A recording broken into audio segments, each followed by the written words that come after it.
আপনারা সবাই অনেক ধরনের হোটেল এবং রেস্টুরেন্ট দেখেছেন, তবে আজকে আমি আপনাদেরকে এমন একটি হোটেলের লোকেশন দিতে যাচ্ছি এখানে আসলে আপনারা প্রায় 100 রকমের ভর্তা টেস্ট করতে পারবেন। হাই সবাইকে, দিস ইজ মি লিমা। চলে এসেছি আরো একটি নতুন ভিডিও নিয়ে। ভীষণ মনে ছুটে চলেছি পরিচিত এক রোডে, যাচ্ছি বগুড়ার খুব পরিচিত এবং ফেমাস একটি ভর্তার হোটেলে। হোটেলটিতে শুধু যে ভর্তায় পাবেন বিষয়টি এমন না, ভর্তার সাথে সাথে রয়েছে মাছ, মাংস, ভাজি সহ বিভিন্ন রকমের সবজি তরকারি। এছাড়াও এই হোটেলে গেলে ভর্তার পাশাপাশি পেয়ে যাবেন রুটি, পরোটা, মোংলাই, ডালের বড়া সহ তাদের নিজস্ব বানানো জিলাপি। তো আছে ডালে ভাতে বাঙালির প্রাণ, ভর্তা হলে হয় টান। আর আপনি এখানে আসলে যে কোনো রকমের ভর্তা পেয়ে যাবেন। চলুন প্রথমে দেখে নেওয়া যাক তারা ভর্তা কিভাবে সার্ভ করছে।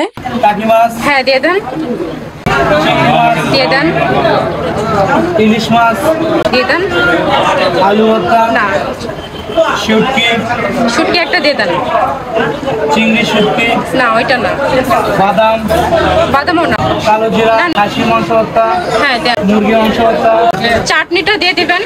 টমেটো চাটনি আম চাটনি আম চাটনিটা দিয়ে দিবেন। তারপরে ঝাল মরিচ ঘি মরিচ না। পটলের চপ। তো দেখতেই পাচ্ছেন তারা প্রথমে আপনার পছন্দের ভর্তাগুলো অর্ডার নেয় এন্ড দেন সার্ভ করে। এছাড়াও আপনি চাইলে নিজে দাঁড়িয়ে আপনার পছন্দের ভর্তা উঠিয়ে নিতে পারেন এবং চাইলে আপনি এখান থেকে পার্সেলও নিতে পারেন। এছাড়াও আপনি যদি অতিরিক্ত ভর্তা অর্ডার করে ফেলেন এবং সেগুলো শেষ করতে না পারেন, সেক্ষেত্রেও আপনি চাইলে ভর্তাগুলো পার্সেল নিয়ে যেতে পারেন। এই হোটেলটিতে বসার জন্য দুইটি জায়গা সেকশন করা আছে, চাইলে আপনি বাহিরেও বসতে পারেন কিংবা ভিতরে বসেও খাইতে পারেন। এখানকার ভর্তার দাম 10 টাকা থেকে শুরু হয়েছে, 10 টাকা থেকে 30 টাকার মধ্যে সব ভর্তা পেয়ে যাবেন। আর আমি আপনাদের সুবিধার্থে ওনাদের খাবারের মেনু কার্ডটা এখানে দিয়ে দিয়েছি, চাইলে আপনারা পজ করে দেখে নিতে পারেন। এই ভর্তার হোটেলটির লোকেশন হলো বগুড়া জেলা। বগুড়া জেলা থেকে সোজা চলে যেতে হবে সাতমাথা, সাতমাথা থেকে সোজা চলে যেতে হবে বউবাজার, খুবই ইজি লোকেশন। আর বউবাজার প্রবেশ করে হাতের বাম পাশে লক্ষ্য করলে দেখতে পারবেন সুজনের ভর্তার হোটেল নামে খুব পরিচিত এই দোকানটি। এই ভর্তার হোটেলটি ছাড়াও এখানে বেশ কয়েকটি ভর্তার হোটেল দেখতে পারবেন, তবে সুজনের এই ভর্তার হোটেলটি ভর্তার জন্য বেশ প্রশংসা কুড়িয়েছে। এছাড়াও ওনাদের ভর্তার পাশাপাশি ওনাদের দোকানের জিলাপিও অনেক বেশি ফেমাস। তো এবার একটু জেনে নেব ওনাদের জিলাপির কেজি কত এবং ওনাদের জিলাপির স্পেশালিটি কি।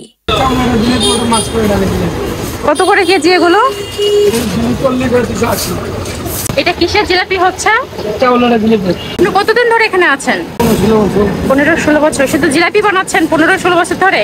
আর এখানে ওনারা দুই ধরনের জিলাপি সেল করছে, একটা চালের আটা এবং একটা মাসকালাই। চালের আটা জিলাপি ওনারা সেল করছে 240 টাকা কেজি এবং মাসকালের জিলাপি সেল করছে ওনারা 280 টাকা কেজি। ভর্তার পাশাপাশি ওনাদের জিলাপি গুলো খেতেও দারুণ ছিল। চাইলে আপনারা ওনাদের দইটাও টেস্ট করতে পারেন। আর বগুড়ার দই তো বরাবরই মজা, আমরা সবাই জানি। আর এই দইয়ের দাম পড়েছিল মাত্র 40 টাকা। চাইলে আপনারাও ভিজিট করতে পারেন বগুড়া বউবাজারের সুজনের এই ভর্তার হোটেলটি। অন্যদিকে খাওয়া দাওয়া শেষ করে আমিও ছুটে চলেছি আমার নিজ গন্তব্যে। সময় ছিল যখন আমি মেসের খালাদের রান্নার হাত থেকে রক্ষা পেতে এসপি ব্রিজ পার করে ছুটে যেতাম ভর্তার হোটেলে।